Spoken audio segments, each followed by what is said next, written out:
All right. Good evening, everyone. Ha. So, hold on. All right, there we go. All right, good evening, everyone, and hello to everybody on Zoom. Welcome to our Friday night instructor presentations. Tonight we have almost all the studios presenting, which is absolutely amazing, and I'm super excited. So let's see. We're going to give each of our visiting instructors about 10 minutes to present, and then we'll go on to the next. The studio assistant will, I think, okay, the studio assistant will introduce the instructors, and there's going to be a couple of intermittent jokes. And I've got a couple of warping jokes, and they really slay, and I hope they leave you in stitches, but we'll see. Our first instructor for this evening is Aislinn, thank you. Aislinn Lewis, and introducing her is Sean Fitzsimmons.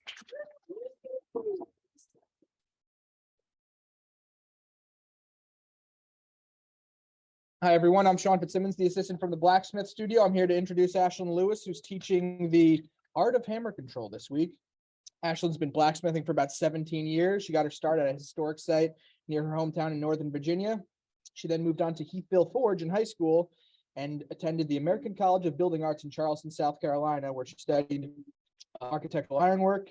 She then had a 5-year apprenticeship at Colonial Williamsburg, where she's been for the past 10 years now, 5 years as a journeyman. And here she is. Everyone welcome Aislinn Lewis. Hello, everyone. Well, as you said, my name is Aislinn Lewis, and that's me at work. I work in a extremely large living history museum in Virginia, Colonial Williamsburg, and we have over 20 different historic trades that practice there. Our goal is to study the history of the trade, understand the techniques and materials that were used, and then actually apply them to the built environment there in the museum. So we're making all of the tools, the hardware, doing all the repairs for that town kind of in real time as needed. So it gives us a really kind of unique snapshot into the way that trade environment at a very specific point in time operated. So that's what I wear every day at work, and that's super funny. And I was hoping that I would wear that for the first day of class, but I just did not do that. I'm sorry. So this is the shop that we work in. So the long white building is the blacksmith shop. So we've got 4 forges down the middle of the shop. So this is the inside. So it's an entirely historic style interior. We don't have any artificial lights, AC, any of that. So get all of the hot, the cold, sweaty, all the good stuff. And so, while we're working throughout the day on the real projects for the town, we have interactions with the visitors who are constantly coming through the shop. So we're describing what we're doing, why we're doing it, who it's for, and then potentially they can follow the thing across town to wherever it's going and see it being used. So this is my workbench, complete with coffee, which is essential for all good work. So the focus of our trade, as I said, is largely utilitarian. The history of the Williamsburg area is very English in terms of style. So most of the work that we're asked to reproduce is very much kind of within that window. We don't get to do quite as much enjoyable decorative finishes and things as French or German work, unfortunately. All the wonderful things up around this part of the world. So as our basis for all of that work, we're looking at historical objects. So Williamsburg as a museum has a huge collection of antique pieces that we look at. We also have archaeological examples that are being dug up constantly and being cataloged and conserved that we can study for looking at construction techniques, particularly with iron. As it corrodes in the soil, you see a lot of detail about how things are constructed that's really, really fascinating and might not be as apparent in a really well-preserved piece that's actually on display for the public to look at.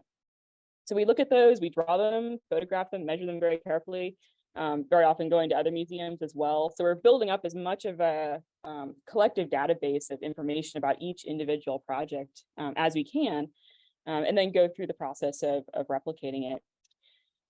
So the goal is less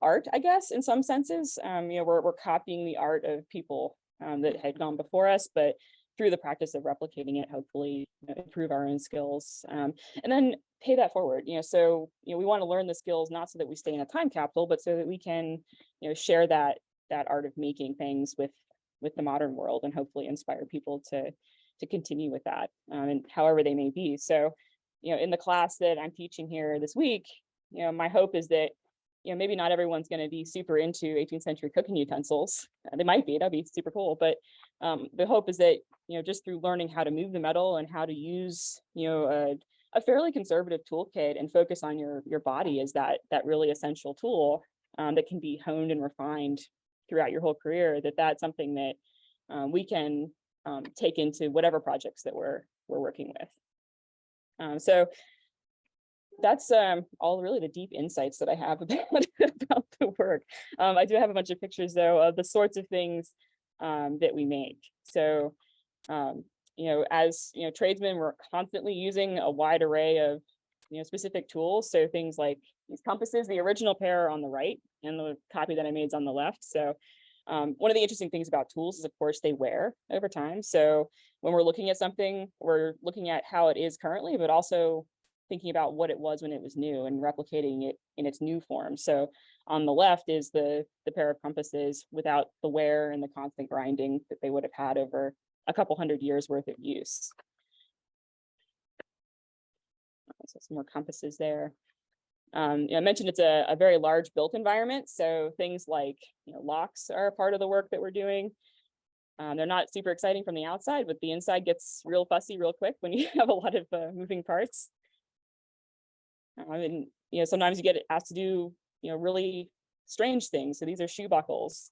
So there's a huge iron and steel industry in England at the time that's producing a wide range of very, very specialized items, and a lot of those are what are called cut steel. So you have really, really faceted, highly decorative steel work that's essentially jewelry that's being produced to a really, really high degree of skill. Not something that we make in our shop normally, but something that's part of that time frame and that world, which we like to explore. Clothing irons, these are something that our tailors and our milliners use. This is a little bit out of the colonial period. This is a collaborative project that me and my husband did. It's a 10th century Irish spear from Lagore in Ireland. So that was sort of a fun project, but the iron down the center and then steel welded along the outsides. And sometimes we just do weird things. So this is a pipe tamp in the shape of a chicken sitting on an egg, because why not? So it's a fun exercise in file work, but also just really amusing to come up with a shape like that. And then of course we make our own tools. So we've got a small hand vise for doing detail filing and finishing work, things like squares. Of course, within your household, trivets of various sorts. And even in the case of our site, for example, has a military history to it to some degree. So this is a brazier. This is a traveling stove. So it has a lid that pivots, so you can easily add fuel, but you can change the size of the pan that you're cooking with. And then personal objects. So kind of in the same vein as those shoe buckles, this is called a key swivel. It sits over the edge of your pants, your skirt.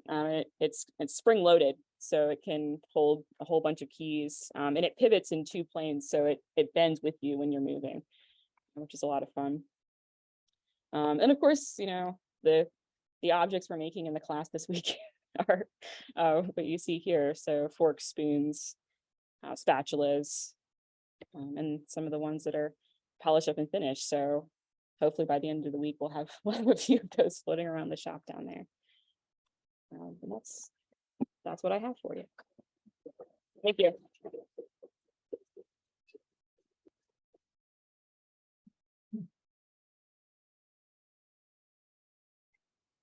Thank you, Ashman and Sean. For our next presenter tonight, we've got Alexander Shanks, and introducing Alexander is Talia Cantro, but before we go, I wanted to let y'all know, I've done a couple of things and I really wanted to work in the textile industry, but everything I touch in there dies. So.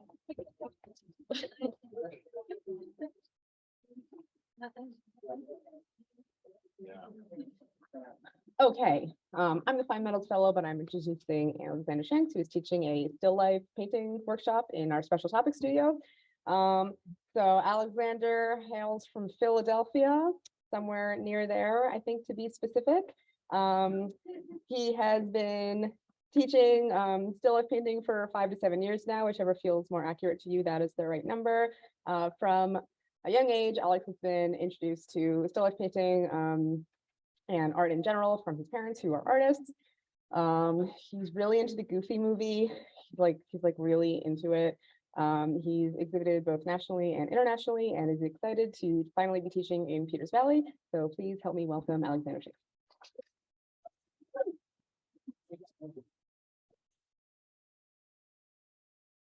Hi, I'm Alexander Shanks. Thank you for having me. That's me with a painting of mine of Kermit the Frog. So I grew up with artist parents who started a school in Philadelphia called Studio Incaminati, which is a very like traditional classical Renaissance method based atelier. So it's a 4-year program, and I went through that and really enjoyed it. And when I was about 21, I got my first teaching job in Wayne, Pennsylvania, at the Art Center. So I'm just going to breeze through a bunch of photos that are not really in chronological order, but they are somewhat in chronological order. So I got done school, and we just obviously did a ton of like figure paintings and portrait and still life in like charcoal. And then kind of towards the end, I started thinking about pieces that I really wanted to do and things that were a little different. So this is something I did probably about 6 or 7 years ago. It was just, I was at a party and I thought this was kind of cool. And so I did this painting, and that kind of started getting me to think about doing maybe like more personal projects with subject matter that was a little bit different than what I was used to. But I really enjoy the representational and like realist kind of approach. I really love art history. So it was cool, like after painting this and trying to pretend that I had a reason behind doing it, I looked up like card player sort of paintings, and there was like Cezanne's and Jan Lieven's paintings, like all about that kind of stuff. So I thought that was really cool. This is just a graphite drawing again, probably like 6 or 7 years ago, trying to think of what to do. And I really liked Albrecht Dürer, so I wanted to set up this kind of pillow thing, and I had a lot of fun. I'm not the most academic artist, so things just kind of happen sometimes. I don't really plan like a lot of it out. I was up in Saratoga Springs doing a portrait commission, and it was for some horse owners. So I was out there, and I took this like photograph and decided to paint it. So this is a pretty large painting, and it really made me love horses, and I fell in love with this artist Alfred Munnings, who's from like the late 1800s. So I don't know, I always find a way to connect back to like art history when I do different artworks. Here's a painting from Long Beach Island. I'm involved with a gallery there called the Long Beach Island Foundation, and every year we do a show called like Beach Life. So we just put paintings in. So that's one of those. This is called After the Storm. This is for a show in Bucks County, where I'm from, called the Phillips Mill Art Association. This is a historic farm called the Thompson Neely Farmstead, and people don't seem to know whether those are sheeps or cows. They are sheeps. This is just something I did for a live demonstration at a like nonprofit organization thing in Philadelphia, the Philadelphia Youth Orchestra. So I did like live painting, and then we just auctioned off the pieces. So I don't know, I really enjoy this type of painting, and I try in my classes to show that representational painting doesn't have to be super rigid. I like to do things kind of quickly, a la prima painting, so like in like one go. That's what this kind of thing is. And I don't know, I really like connect with that, and I'm not a good abstract painter. and I'm not really qualified to do anything else. So that's where I'm at. This is a charcoal drawing of a sculpture bust that my father had sculpted. He and my mom were like, both like just incredible artists. And they went on to start this school about 20 years ago called Studio Incaminati. It's in Philadelphia. We do like representational art and painting. And it's a good place to go. I actually never graduated because I got a teaching job. But one of these days I'll go back. I have like probably 6 weeks left in the thing.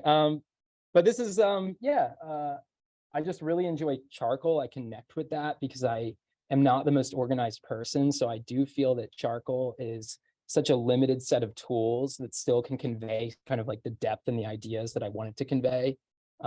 Whereas color can be a little bit intimidating for me.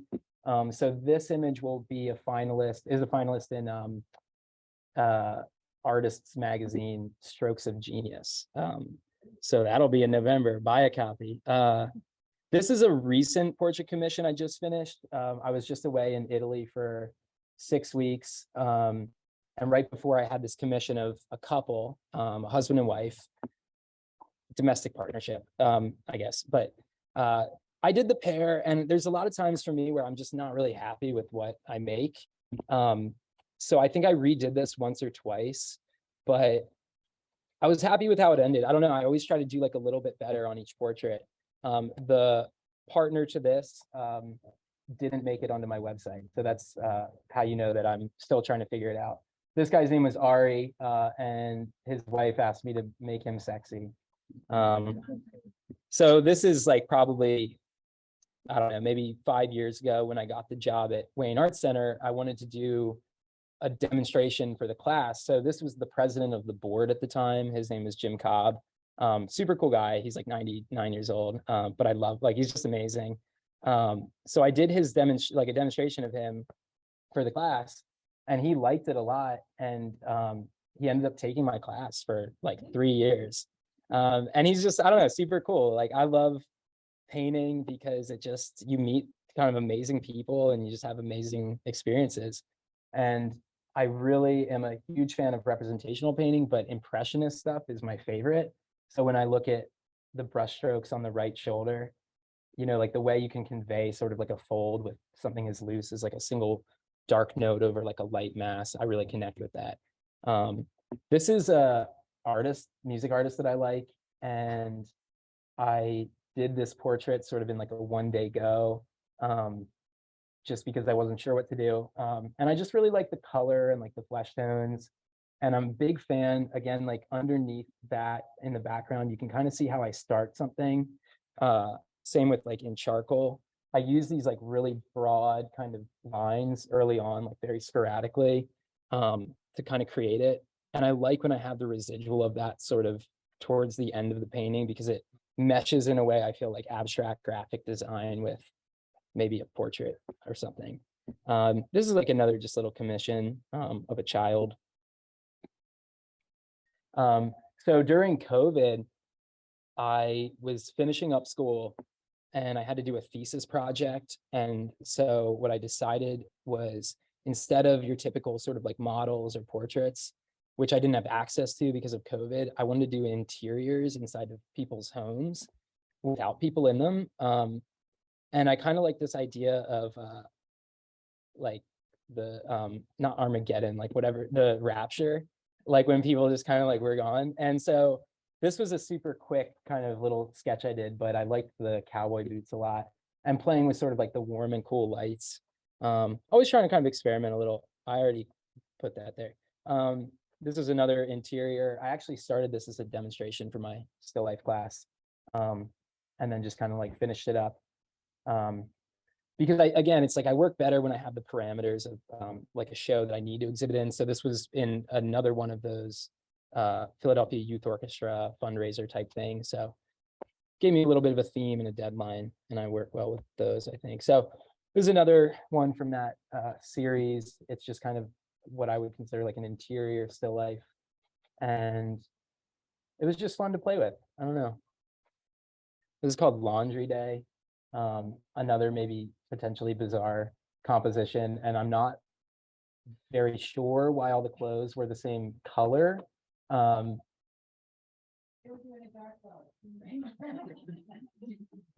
is a painting called Waiting. This is one that I actually planned out way more than many other of my pieces, but I love art history and I love Vermeer and I love the way that, you know, he can use something as simple as like a sliver of light on a piece of furniture and just conveys like kind of the setting and the mood. So I liked that one. That one was really fun. This is another one. This one's in Paris right now. Another from the series. Again, I was just trying to kind of like knock these out, but also do them as well as I could at the time. Here's everyone's maybe either favorite or least favorite, Bad Day Kermit, and we have Miss Piggy in the corner. So he's mourning a loss of sorts. This was kind of right when I got out of school. I wanted to experiment a little bit with like the techniques we learned, and this was a fun way to sort of do that. So here's my website and Instagram. Thank you guys so much. And it's been such a pleasure teaching in Peters Valley.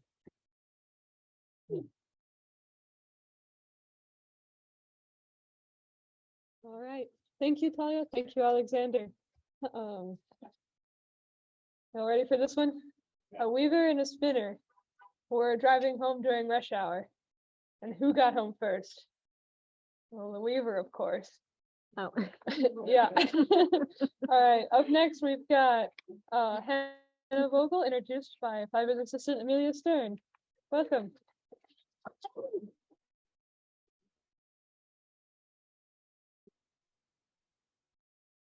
Hello, everyone. My name is Amelia.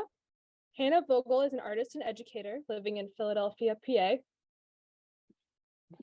She grew up in rural Northern California and received a BFA from the California College of the Arts and an MFA from the University of Massachusetts, Dartmouth. In her work, she uses craft-based materials and techniques in non-traditional ways to make sculptures and installations that explore aspects of entropy in the natural world. Please help me in welcoming Hanna Vogel.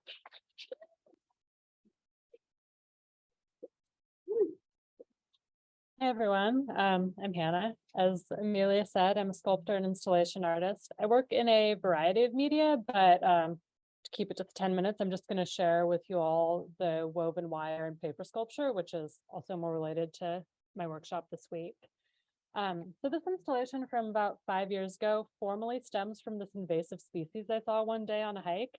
And I just really kept thinking about what invasiveness means in terms of growth. And so I was thinking, what would it be like if the building started to grow roots and in doing so invaded the space that was designed for people? So those black tendrils I was thinking of as roots growing down from the second floor down towards the ground and, through that space, altering the way that people move through it. And in invading that space designed for people, these objects really make it their own. And the shadows too are really part of the work for most of my work. I think of it as a visual extension of the sculptural objects. And in this one, it's like they're creating the illusion that the installation continues through the solid two-dimensional boundary of the wall. And I like how the sort of vivaciousness of these wire forms really contrast with that tightly stretched paper skin that in that surface level talks more about dissolution and decay.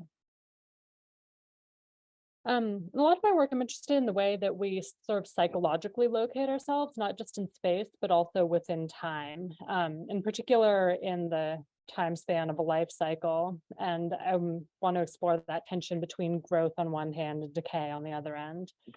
So these are, to me, feel very much like cocoons. And I was thinking of the cocoons and their big volume as sort of life-giving, like, the Venus of Willendorf sculpture, or, big pregnant bellies, things that are about nurturing and transformative growth. But then you get up close and they look really kind of a lot less solid and are probably less capable of sustaining and nurturing life than they seem when you see them from distance. And you also notice how they're clustered together, like for protection from the outside world, or maybe drawn in by their own collective gravity. I really tend to anthropomorphize my work a lot. I'm interested in the ways that the objects within an installation interact with each other and how that relates to the way that the viewer might experience them. So with these smaller cocoons, they're much higher above the floor. They're about, bottom was about like my shoulder height, more or less.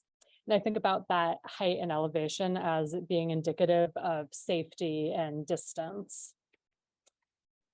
I like the idea of cocoons as dwellings, places that are ideally protective, but in this reality anyway, probably more precarious. And I want to know how it feels when we find delicacy in places that we expect solidity, and how that might make us reassess our understanding of our surroundings and the ways that we interact with them. Those long, delicate stems underneath, I added to really emphasize that height and the delicate balance above the floor. Though structurally, they're actually hanging from the ceiling, not standing on the floor. Yeah, I think a lot about how this exploration of varying heights as well as relative size can influence the meaning of the work and the role of the viewer within that spatial narrative. So thinking more about height, along with that balance between growth and decay, and these two, I don't know if they're installations or sculptures, and these things, to me, the egg-like forms embody both growth and decay as symbols of growth and hope that are ironically visibly empty.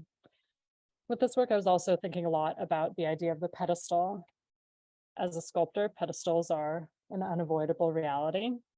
And I think about it not just as, the object that we often use to display our work, but also the sort of social concept of a pedestal and what it means when we talk about putting something up on a pedestal. Like, it's up there because we idealize it, we want to be like it, but in putting a literal object or an idea up on a pedestal, we're also really confining it and limiting what it can mean and do in the world.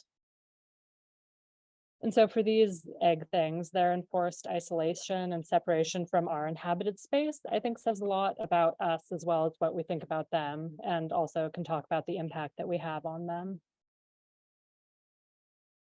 I also think about entropy in terms of landscape. I made this piece in the months after the fairly horrific wildfires in Northern California in 2017.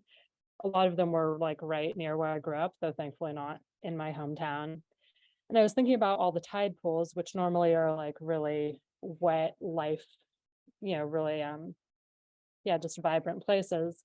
And I was thinking what they might look like in a more sort of post-apocalyptic desert environment. I wanted to have this work raised up on those very delicate steel supports in order to emphasize these ideas of lightness and fragility. And being able to walk around it, was also interested in revealing its construction and that sort of precarious balance. I like the way that height can make things feel imposing. So with these pieces, they felt fairly anthropomorphic. Each one is about 7.5 feet tall, which made them feel kind of superhuman, but also relatable on that body scale.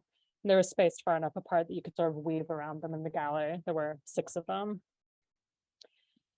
I like how the swooping lines of the bases give this sort of directional sense of growth and movement that also feels kind of viney and plant-like. At the same time, those bases do that elevating the sphere cluster thing high above the floor so that they have that same feeling of protection or separation from everything happening below. The growth decay balance I was thinking about with these pieces is like cells that are continuously multiplying and expanding. And I wanted to contrast that growth with the sort of crusty, rusty, peeling paper surface. And then I just really liked that mitosis idea. So I made a lot more of them. This is the last installation from the sort of body of work. Again, thinking about growth and decay, but here the growth being more out of control feeling and maybe on the verge of collapse. And I was also exploring more of a size variation. So the tallest one in the back on the left there is about, that same 7-foot-ish scale. And then the smallest ones are just over a foot tall. And that variation in size, especially with the little ones on the floor, made people moving through the space really aware of how they were being as physical body objects and with these sculpture objects. I like how those little ones are sort of stretching up toward the ceiling, crawling up the wall, like they're trying to expand beyond their own physical limitations. By referencing and then subverting the sort of familiar landscape structures or growth forms, I want to highlight their actual delicacy and precariousness. And hopefully, in doing so, it can help to create some compassion for the objects, structures, and environments around us, and for ourselves as integral parts of them.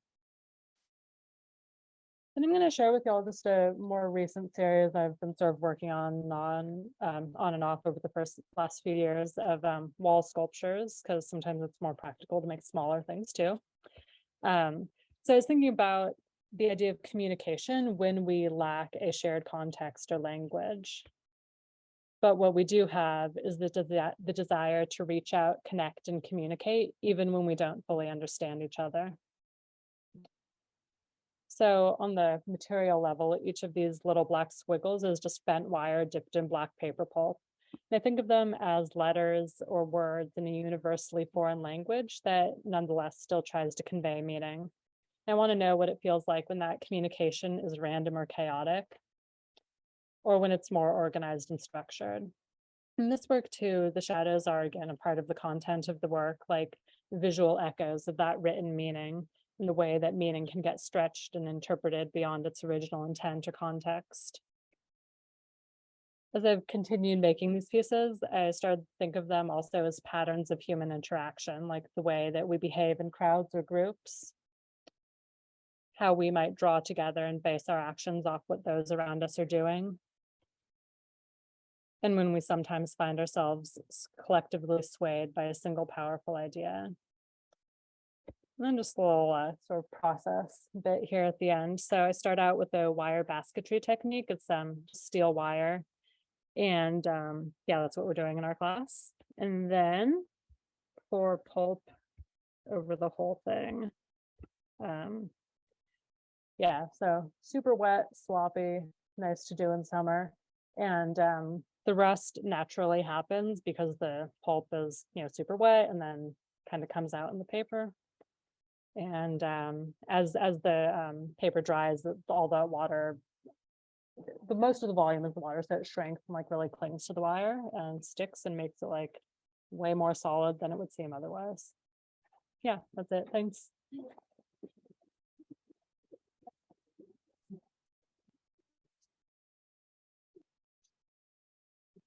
All right, thank you, Hannah. Thank you, Amelia.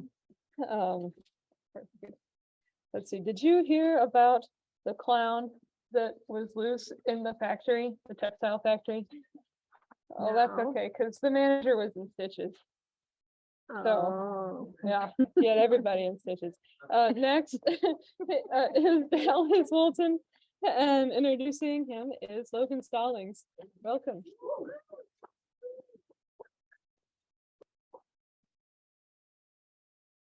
Okay, so I'm Logan. I'm introducing Dallas.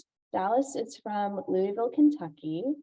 He got his BFA in ceramics at Indiana University Southeast, and he went to Ohio University for a master's in fine arts, concentrating in ceramics. Dallas is currently living in Hackettstown, New Jersey, with his girlfriend and 3 cats. He's a full-time potter, currently exploring raw water-etched porcelain, which is really cool. This week, Dallas is teaching soda firing from A to Z here at Peters Valley. He's already brought such a great energy to the studio, so please join me in welcoming Dallas. Hi, guys. I'm Dallas. I moved here a year ago, so I'm about 45 minutes south of here. Sorry for everyone at Peters Valley and the deja vu. This is a little bit of a different presentation than I'm used to. I actually haven't presented my soda fired work, which I thought would be interesting in probably 6 years. I feel like my porcelain work is kind of where my current research and interest lies. And for me, the soda firing work is more of a kind of research-based process that I do still kind of practice. So here's a view of my studio, just making pots. What I do day to day. My movers on the left, we have Steffi. She's up to her head in packing material. On the right, we got Demi, working hard, supervisor. I was generously gifted probably the most important piece of contemporary ceramics. This mug right here, if you'd like to schedule appointments, you can swing by and check it out. But I mean, look at that. Look at that thing. So my soda fired work. In my younger years, I was a more is more type of potter. I think I still am very much a more is more type person, but I think a lot of my practice now is really exploring editing and kind of curating marks and information. One of my earliest mentors when I was younger, he'd often kind of walk by me and he'd sigh and he'd just be like, "You made it too good. No one's ever going to use it." And so I was really interested, growing up in meager means, I think I was really interested in utilitarian objects. And so I realized that I was really good at decorating objects, but I didn't understand functional form very well. And so I started to take a step backwards and kind of focus more on the form of the vessel, utility and kind of the concepts around my practice. So I make a lot of pots.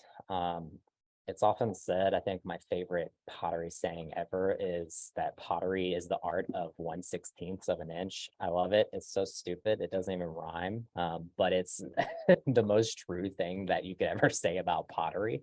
I feel like if you take a handle or a spout and you adjust it like in this range, it can make or break how successful a pot is in terms of aesthetics or functionality. And so my practice is, oh yeah, sorry. It's weird because I echo on the left side, so I don't know how loud I am for y'all. Anyways, but so for me, I still make a lot of pots. This is, I'm making less production wear nowadays, but this would be my view of the studio, probably twice a week unloading bisques. And for me, I still make a lot of these pots, and they were often for the soda kiln.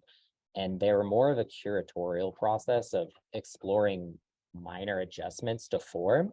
And whereas my past work, or my current etched work, not past work, is more of an editing and kind of curation of that information that I find through the process of making pots. So when I talk about kind of making these things, I started to think about production as another form of the more, and in means of kind of the more as a form of research. And I think I tried really hard when I first started making to be that type of person that has an idea and then makes the thing. But I've come to learn kind of love the creative process and instead embrace that kind of aspect.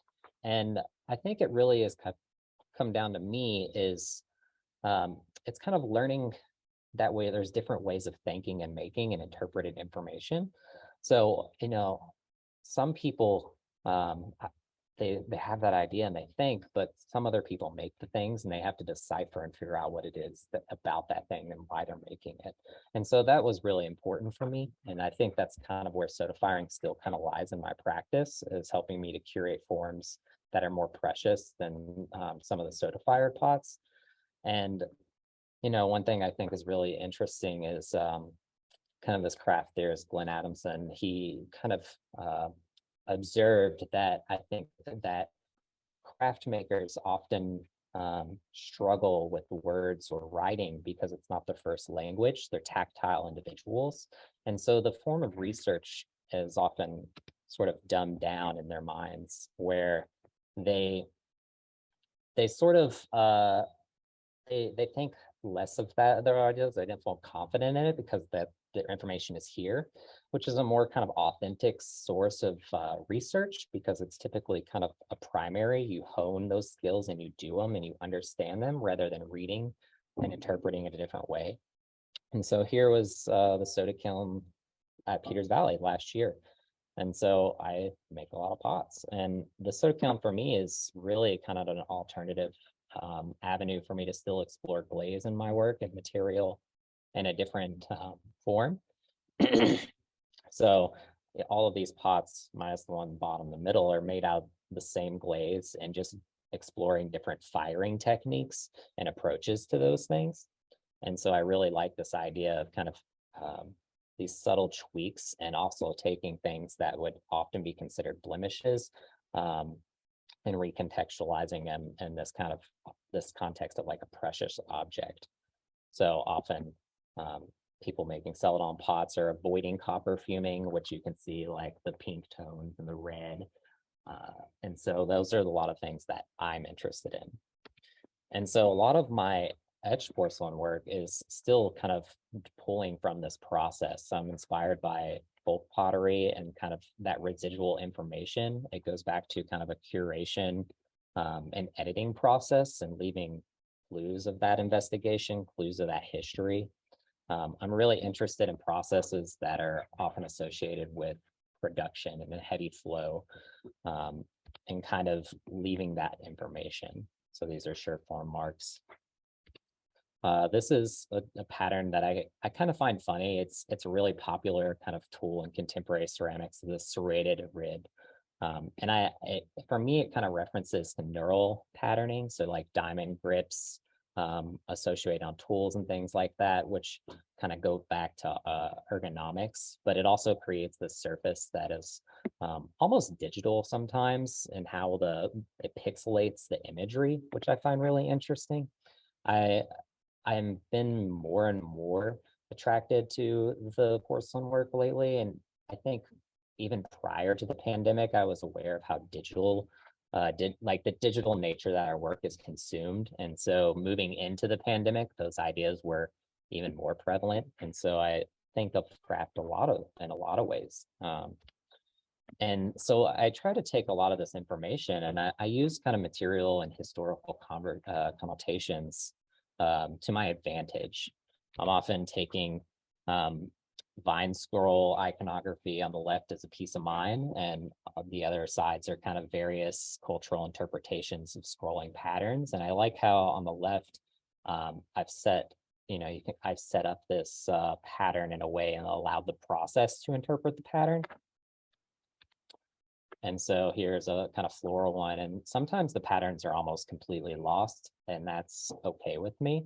And sometimes it becomes a matter of just little hints of what they are, but going back to allowing that material to kind of elevate this kind of what would typically be considered blemishes or information that is often hidden or refined in kind of status pottery.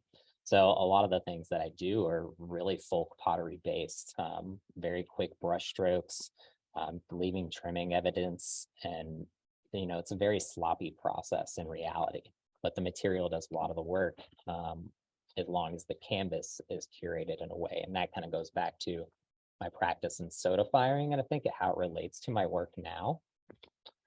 Lately, I think I've been embracing a more kind of colorful and utilitarian approach to my work. And I think it partly relates to my interest in utilitarian forms, but also this idea of contemporizing some of this information and material, taking these hakame strokes and trimming marks and these forms that are so historical, like a diner mug, and kind of giving it this kind of poppy color, but still kind of it's taking itself a little serious. And I feel like part of the reason I'm interested in that approach to the work right now is because I'm in my mind gearing up to go the opposite way. So I'm like, let's try this. And that always goes back to the more as I jump around a lot. And it's always, I think over the years, I've just realized that it's about questions. And so I'm always kind of, always trying to figure out what the questions are that I'm asking in the work. These are just some of my soda fire pots. I just thought I'd include a few of them in various explorations. So most of these are the same glaze, or 2 or 3. I lied. I didn't. I took some of them out, so you weren't just looking at repeat slides over and over. But here's just a couple more that I've started in the past years to integrate that kind of subtlety of that whiteness back into my soda fired palette. And that's my slide.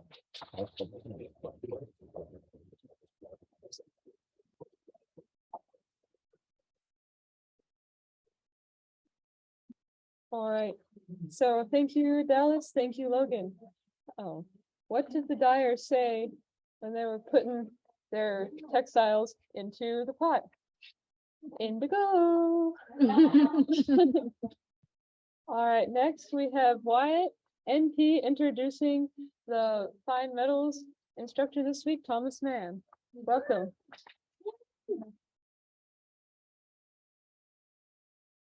All right, good evening, everybody. My name is Wyatt MP. I'm the fine metals assistant, and I'm here to introduce Thomas Mann. Thomas Mann started making jewelry in high school in 1963 and became a professional jeweler in 1970. This is his 52nd year as a self-employed professional artist. He has had over 600 employees in his career and trained 450 of them himself to make jewelry for him. He loves what he does. He lives a charmed life, and he's here to share it with you. So please help me in welcoming Thomas. Hello. Did you hear about the craft artist recently that won the lottery? No. Big one. And when she was asked what she would do with the money, she said, I guess I'll just keep doing craft shows till the money runs out.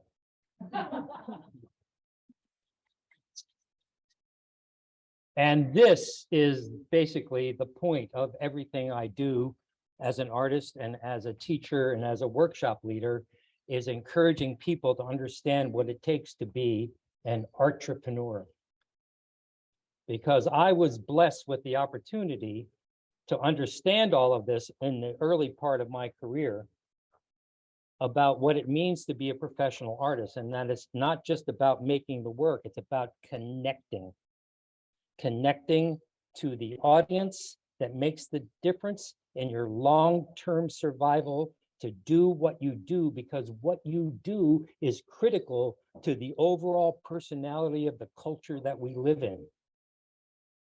So if you wish to be an artist, you have a responsibility to understand all of the things that you have to do in order to survive, to be here, to do those things, because we enrich people's lives. Okay. So this is a talk I did for the Washington Guild of Goldsmiths last year. And I asked to be last because it's a little long, longer maybe than 10 minutes. So these guys will flag me when I hit 10, and then you will flag me when you have had enough. Okay? Okay, so the other little thing I'd like to mention is that the reason that Peters Valley actually exists, I have a small part to play in its existence, because in the late 60s, when the Tox Island Dam project was underway, and we didn't think it was such a good idea because it would have flooded this valley with a huge lake that would have serviced the needs of water needs of Philadelphia and New York, and not the local community. We decided it was not a good idea for that dam to take place. And I was living and working in Stroudsburg, Pennsylvania, not far from here, down the river. And a huge group of us decided we had to stop this. So the part I played is that in the summers of 1967 and 1968, we would swim out into the river at night and pull the plugs on the survey barges of the engineering group that was surveying to construct the dam. And we would do that naked because we didn't want to have any identifying items on us if we got caught. I personally sank 4 of those barges. And then we would refloat them, and then we would resink them, to the point where we eventually just took drills with us and punches and drilled holes in them to sink them so they couldn't survey for the dam. So, and then I was involved with the group that actually started Peters Valley, and we raised money and we promoted the idea of the whole thing. So in the early 70s, Peters Valley became a reality. And I'm pleased to be here. This is my 6th or 7th time being back in the Valley, and it's just totally delightful. Thank you so much for having me. I am so blessed to be here. Okay, here we go. So I live now in New Orleans. I went to New Orleans in 1977 to do the New Orleans Jazz and Heritage Festival, and I thought I had died and gone to heaven, because up until that point, when I did a fair, an art fair or a crafts fair, I started doing in 1972. My first fair was the Winter Park Art Festival in Winter Park, Florida. My brother and I drove south to do this fair in the middle of winter, and we got to Winter Park and we set up our booth and we sold our work and we made $2,000, and we thought we had died and gone to heaven. When I did Jazz Fest in 1977, I made $10,000.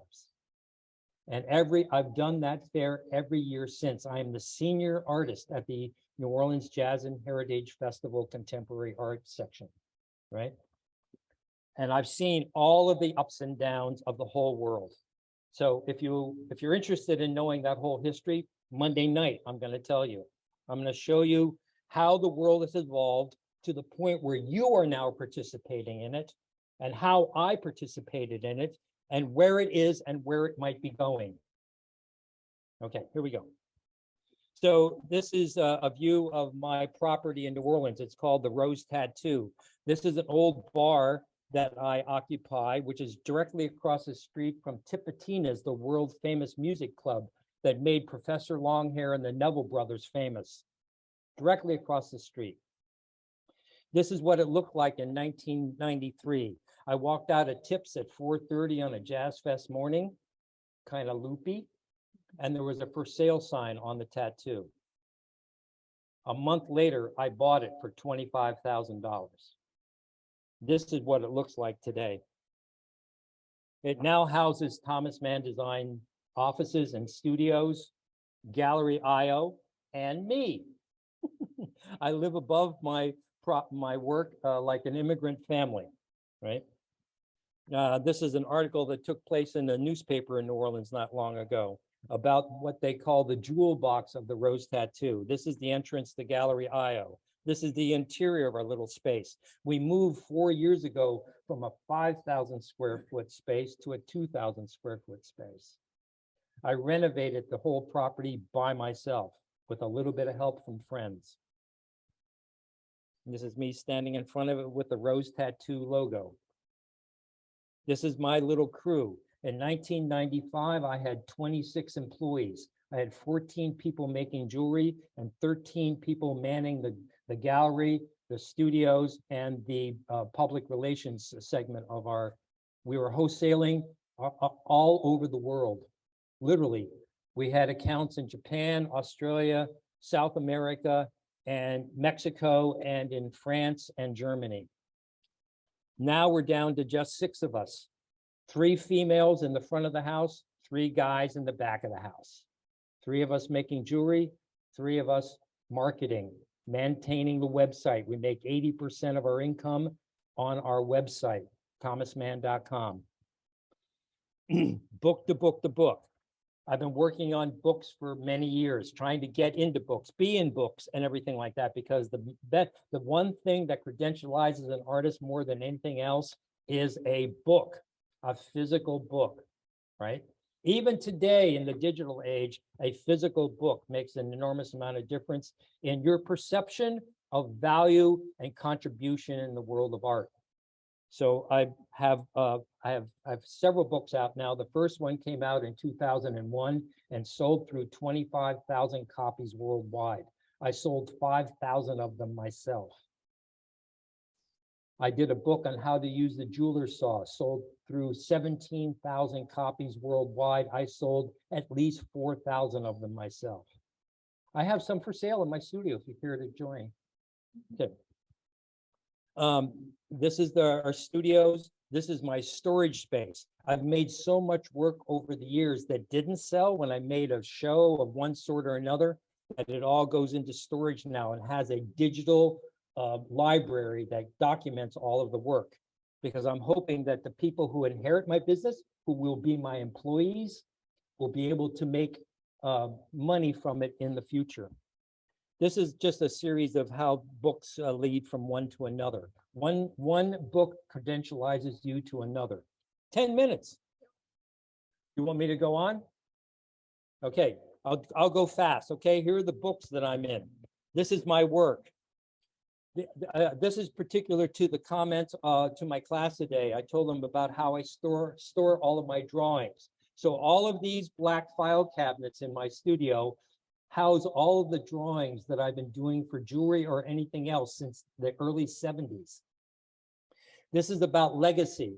Never throw anything away. You do not know how much value your drawings, your thoughts, your writings might have in the future. Keep everything, document everything, store everything, because someday you might turn this into money in some way. When we moved from 4 years ago, we sold our 5,000 square foot building on Magazine Street in New Orleans, and we moved into the Rose Tattoo on Chapatulas and Napoleon Avenue. We had 10 black double drawer file cabinets filled with 35mm slides.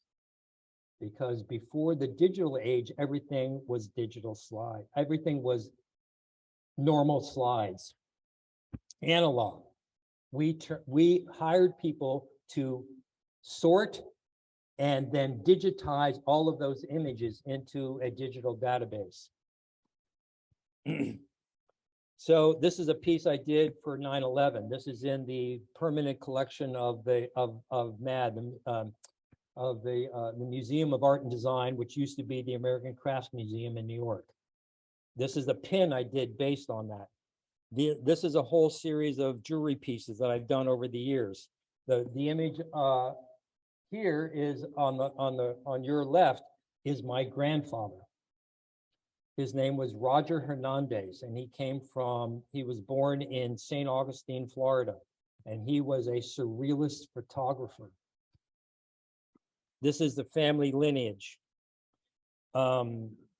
This is a book about the post-Katrina. I did a whole traveling exhibition called Storm Cycle. It traveled to 14 museums and art centers around the country for the 5 years after Katrina. This year is Katrina's 12th anniversary, right? When I got to New Orleans 2 weeks after Katrina, I went to my postmodern home I owned uptown and pulled out the refrigerator, which was the doorway to hell. And I taped "Dollars to Surf" on the surface of it, sent it to SURF. Everybody know SURF? The Craft Emergency Relief Fund. If you're not already donating to it, it's time for you to do so, because SURF helps craft artists all over the country who have experienced catastrophe of one sort or another, health, fire, flood, anything like that. Right now, they're helping an enormous amount of people in the flooded states in Texas and in Louisiana. So they called me and they said, Tom, I sent them this image and they said, Tom, are you going to be at SOFA Chicago this year? Everybody knows SOFA. Sculpture, Object, Functional Art. Doesn't exist anymore. But they asked me to speak at a fundraiser there. They said, but you have to be exhibiting at the event. I said, well, I've done the show. I took my gallery there 5 times over the previous years. I do $90,000 and break even on the cost of doing the show. I represented 15 different contemporary metalsmiths at SOFA, but I couldn't sell enough work to get to profit margin. Okay, so Dallas, this would be poignant. This is back of Leslie Farron's gallery. She said, you can have the back wall of my gallery. I said, well, how big is it? She said, it's 12 by 30 feet. What am I going to do on it? I drove to New Orleans, and the Hurricane Rita had come in 2 weeks after Katrina, and the National Guard had left the city. I went everywhere in the city, connected with all my friends who had stayed and been there, picked up debris, took images, went back to Michigan and made 9 pieces for this exhibition, mounted them on the wall. Opening night of SOFA, within the first 3 hours, Leslie Farron had sold 4 of the pieces for $4,000 a piece. Then she came and she said, we have to stop selling. I said, well, why? She said, we have 3 museum offers to travel the show. Over the next 4 months, they said they had the show be bigger. So instead of 9 pieces, it had to be 20. I went home and I made 11 more pieces. And then that show traveled to the Bellevue Museum in Seattle and went on to other exhibitions around the country. Yeah, do you want me to stop? That was an extra 5. Can I have an extra 12? Do you want me to stop? Okay. Okay, thank you and good night.